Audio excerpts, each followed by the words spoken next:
Hello friends, welcome to my TET class. Friends, आज हम देखने वाले हैं पर्यावरण अध्ययन के महत्वपूर्ण बिंदु। यानी कि आप पर्यावरण पार्ट पढ़ते हैं तो यहाँ से जो एग्जाम में आने लायक क्वेश्चन हैं, कुछ ऐसे ही क्वेश्चन हमने यहाँ पे लिए हैं।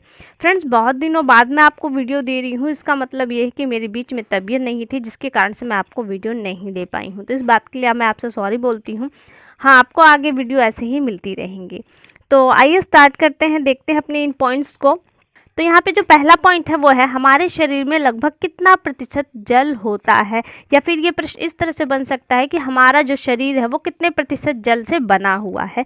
तो इसका आंसर हो जाएगा 70%।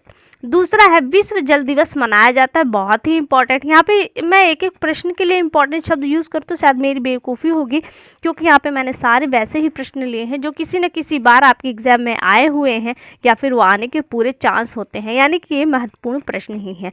तो विश्व जल दिवस कब मनाया जाता है? तो ये 22 मार्च को मनाया जाता है। ये भी इंपॉर्टेंट है, कि आप जानते ही होंगे। आगे देखिए, आगे है हमारा, सरिस्का राष्ट्रीय उद्यान स्थित है। सरिस्का जो पक्षियों के लिए जाना जाता है, ये आपके राजस्थान में है। ये साइबेरियन पक्षियों के लिए जाना जाता है।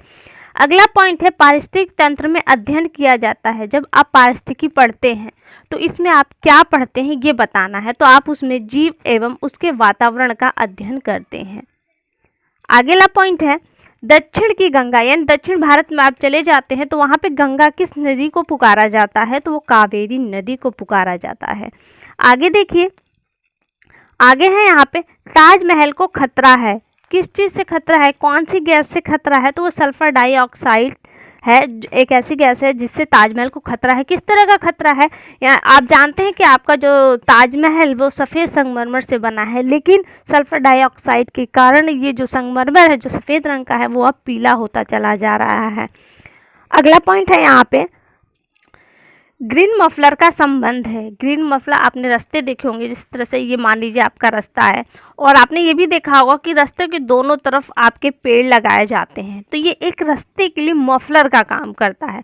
तो कह रहा है कि ये ग्रीन मफलर का संबंध है तो ध्वनि प्रदूषण, यानी कि सड़क के जो दोनों तरफ आपके पेड़ लगाए जाते हैं वो इसलिए लगाए जाते हैं कि गाड़ी मोटर से जो आपकी आवाज़ निकल रही है वो दूर तक फैले ना, क्योंकि ये पेड़ क्या करते हैं, उसकी आवाज़ों को अवशोषित करते हैं और दूर जाने से उन्हें रोकते हैं। तो ये ध्वनि प्रदूषण को रोकने का कार्य करता है। तो इसे क्या नाम दिया गया है? ग्रीन मफलर, क्योंकि पेड़ ग्रीन होते हैं। अगला पॉइंट है, वायुमंडल में कार्बन डाइऑक्साइड की प्रतिशत है। कितना प्रतिशत है? 0.03%। कहीं कहीं आपको 2% भी मिलेगा, लेकिन ये 2 या 3 दोनों ही सही है, लेकिन ऑप्शन में कभी आपको इस तरह का नहीं मिलेगा। आगे देखिए, अगला है कि भोपाल गैस त्रासदी किस सन में हुई थी? तो भोपाल गैस त्रासदी तो 2 दिसंबर और 3 दिसंबर की मध्य रात्रि, यानी कि 2 दिसंबर की जो मध्य रात्रि थी, या फिर हम 3 दिसंबर की स्टार्टिंग सुबह बोल सकते हैं, ये तब घटना घटी थी। और यहाँ पे कौन सी गैस रिसाव हुई थी? तो वो मिग गैस का रिसाव हुआ था सन 1984 में। अगला क्वेश्चन है, चंबल नदी का उद्गम स्थल है। चंबल नदी कहाँ से निकलती है? तो वो मध्य प्रदेश से निकलती है। अगला क्वेश्चन है कि मीना माता रोग होता है या कौन सा है? तो ये प्रश्न आपका सुपर टीटी में इस बार आया हुआ प्रश्न है। प्रश्न इस बार थोड़ा घुमाकर पूछा गया था। प्रश्न पूछा गया था कि किस तरह की मछली को खाने से मीना माता रोग होता है। तो आप जानते हैं मीना माता रोग होने का जो सबसे बड़ा रीज़न है वो पारा है, यानी कि पारे के कारण मीना माता रोग होता है। और वहाँ पे जो प्रश्न था आपका सुपर टीटी में वो ये था कि किस तरह की मछलियों को खाने से मीना माता रोग होता है। तो जिन मछलियों में पारे की मात्रा अधिक है, ऐसी मछलियों का सेवन करने से मीना माता रोग होता है। अगला प्रश्न देखिए, अगला प्रश्न है यहाँ पे, सूरज कुंड मेला किस राज्य में आयोजित होता है? तो ये हरियाणा के फरीदाबाद जिले में आयोजित होता है। आगे प्रश्न है आपके, किस प्रजाति के कछुओं को उड़ीसा सरकार संरक्षित कर रही है? किस प्रजाति के? तो ऑलिव रिडले एक कछुओं की प्रजाति है जिसे उड़ीसा सरकार संरक्षित कर रही है। अगला प्रश्न है कि राज्यसभा का सभापति कौन होता है? बहुत ही इंपॉर्टेंट है। राज्यसभा का सभापति उपराष्ट्रपति होता है। वहीं अगर आपसे लोकसभा का पूछा जाए तो लोकसभा के जो सदस्य होते हैं उनमें से किसी एक सदस्य का चुनाव होता है और उसे लोकसभा अध्यक्ष या स्पीकर घोषित किया जाता है। अगला पॉइंट है, किस महासागर की गहराई सबसे अधिक है? तो प्रशांत महासागर की गहराई सबसे अधिक है और इसमें एक मेरियाना गर्त है जो सबसे गहरा है। आगे देखिए, ओजोन परत पाई जाती है किस ओजोन जो परत है वो किस लेयर में पाई जाती है आपकी, तो वो स्ट्रेटोस्फियर में पाई जाती है। यहाँ पे देखिए थोड़ा सा कंफ्यूजन हो जाता है, अगर जो हिंदी भाषी बच्चे होते हैं उनके लिए प्रॉब्लम हो जाती है, उन्होंने समताप मंडल याद किया है लेकिन यहाँ पे स्ट्रेटोस्फियर आ गया। तो ऐसी कंडीशन में ये पॉइंट हमेशा ध्यान दीजिएगा, आपको दोनों ही चीज़ें पढ़नी है, यानी कि हिंदी को भी पढ़ना है और इंग्लिश को भी, यहाँ पे इन पांचों मंडलों के नामों को। तो ओजोन परत कहाँ पाई जाती है, स्ट्रेटोस्फियर या समताप मंडल के निचले भाग में पाई जाती है, जो ओजोन से जो सूर्य से आने वाली अल्ट्रावायलेट किरणों को रोकती हैं। अगला प्रश्न है, डाची गांव राष्ट्रीय उद्यान संबंधित है।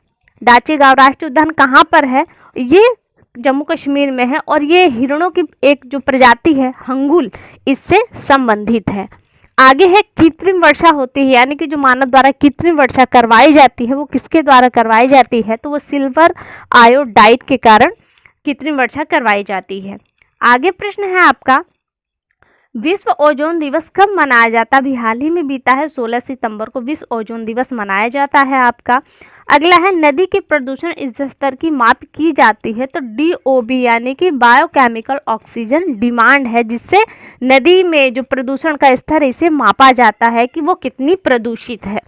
अगला क्वेश्चन है कि भारत में टाइगर परियोजना की शुरुआत की गई थी, तो भारत में टाइगर परियोजना की शुरुआत 1972 में की गई थी। आगे जो प्रश्न है, भूकंप तीव्रता मापने का जो यंत्र है उसे क्या कहते हैं, तो उसे सिस्मोग्राफ कहते हैं। अगला पॉइंट है, गिद्धों के समाप्त होने का कारण क्या है, तो डिक्लोफेनाक दर्दनाशक एक दवा है जो पशुओं को दी जाती है, लेकिन किसी कारणवश अगर वो पशु मर जाते हैं इस दवा के बाद भी, तो जब आप जानते हैं कि गिद्ध मरे हुए पशुओं को ही खाते हैं, और जब ये गिद्ध इन पशुओं को खाते हैं जिनको ये दवा दी गई होती है डिक्लोफेनाक, तो इन पशुओं को खाने के बाद ये दवा गिद्धों के लिए एक जहर का कार्य करती है और इससे गिद्धों की जो प्रजातियां हैं या गिद्ध हैं वो भी समाप्त हो रहे हैं। तो गिद्धों के समाप्त होने के पीछे जो रीजन है वो डिक्लोफेनाक दर्दनाशक दवा है जो पशुओं को दी जाती है। अगला पॉइंट है, चिपको आंदोलन से संबंधित है। चिपको जो आंदोलन है वो किससे संबंधित है, वो सुंदरलाल बहुगुणा से संबंधित है। अगर नाम आता है तो सुंदरलाल बहुगुणा, अगर इसके अलावा कोई थीम पूछी जाती है तो वो है वनों की सुरक्षा से संबंधित है आपका, यानी कि पेड़ों की सुरक्षा से संबंधित है चिपको आंदोलन। आगे है आपका, भारत में सर्वाधिक कॉफी उत्पादन किस राज्य में होता है, तो वो कर्नाटक में होता है, जैसा कि आप जानते हैं। और कौन सा विटामिन जल में घुलनशील है, तो BC आपका जल में घुलनशील है। वहीं अगर वसा में घुलनशील विटामिन की नाम बात आ जाए तो अडैक यानी कि ADEK अडैक एक वो विटामिन है जो वसा में घुलते हैं। अगला है, केसर का सर्वाधिक उत्पादन किस राज्य में होता है। बहुत ही सिंपल प्रश्न है, जम्मू कश्मीर में केसर का उत्पादन सबसे अधिक होता है। आगे आ जाते हैं, आपके जो प्रश्न है वो गल्फ स्ट्रीम की जो धारा है वो ठंडी है या गर्म, क्योंकि धाराएं दो ही प्रकार की होती है, ठंडी और गर्म। तो गल्फ स्ट्रीम की जो धारा है वो कैसी धारा है, वो गर्म धारा है। अगला प्रश्न है, भारत की सबसे बड़ी कृत्रिम झील कहाँ पर है, वो गोविंद सागर झील है, ये पंजाब के सतलज नदी पे। अगला प्रश्न है, विश्व स्वास्थ्य संगठन का मुख्यालय कहाँ है, तो स्विट्जरलैंड के जेनेवा में विश्व स्वास्थ्य संगठन का मुख्यालय है। आगे आ जाता है आपका, सूती वस्त्र की राजधानी भारत में किसे कहा जाता है, तो वो मुंबई को कहा जाता है। वहीं भारत का मैनचेस्टर किसे कहा जाता है, तो वो अहमदाबाद को कहा जाता है। गुलाबी शहर किसे कहा जाता है, तो जयपुर को कहा जाता है, जो गुलाबी नगरी के रूप में जाना जाता है। वहीं अगला प्रश्न आ जाता है कि बाल और नाखून में कौन सा प्रोटीन पाया जाता है, तो कैरोटीन नामक एक प्रोटीन है जो आपके बालों और नाखूनों में पाया जाता है। और यहाँ से ये देखिए आपके सारे प्रश्न कंप्लीट हुए। वीडियो कैसी लगी एक बार हमें कमेंट करके ज़रूर बताएं। अगली वीडियो में आपसे फिर मुलाकात होगी, तब तक के लिए नमस्कार।